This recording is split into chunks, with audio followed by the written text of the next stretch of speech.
சிங்கப்பூரில் போதைப்பொருள் கடத்தியதற்காக கடந்த வாரம் தூக்கிலிடப்பட்ட ஒரு மலேசிய பிரஜையான கே தட்சிணாமூர்த்தியை ஒரு மரண தண்டனை கைதியாக மக்கள் பார்த்தாலும் அவரின் குடும்பத்தினரை பொறுத்தவரையில் அவர் அன்பான மகனாகவும் சகோதரனாகவும் இருந்துள்ளார் என்று குடும்பத்தினர் மிக உருக்கமாக கூறினர்.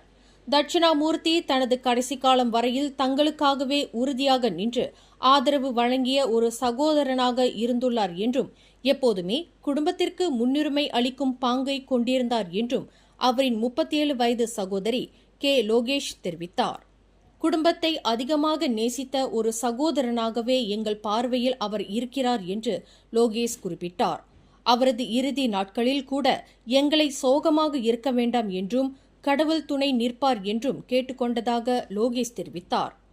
நேற்று முன்தினம் சனிக்கிழமை ஜோஹர் உலுத்ராம் கத்தோலிக் கல்லறையில் நடைபெற்ற தட்சிணாமூர்த்தியின் இறுதி சடங்கின் போது செய்தியாளர்களிடம் லோகேஷ் இதனை கூறினார்.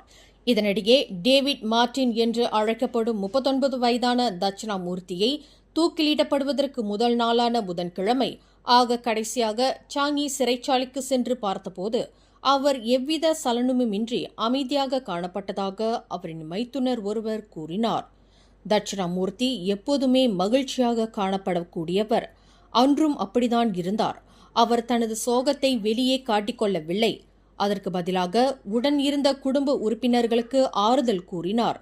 தம்மை நிம்மதியாக போக விடுங்கள் என்று மட்டுமே தெரிவித்ததாக அவரின் மைத்துனர் குறிப்பிட்டார். மேலும் செய்திகளை தெரிந்து கொள்ள கீழே இருக்கும் பெல் பட்டனை அழுத்துங்கள். உங்கள் மகிழ்ச்சியை வெளிப்படுத்த லைக் மற்றும் ஷேர் செய்யுங்கள். தொடர்ந்து திசைகளோடு இணைந்திருக்க சப்ஸ்கிரைப் செய்யுங்கள்.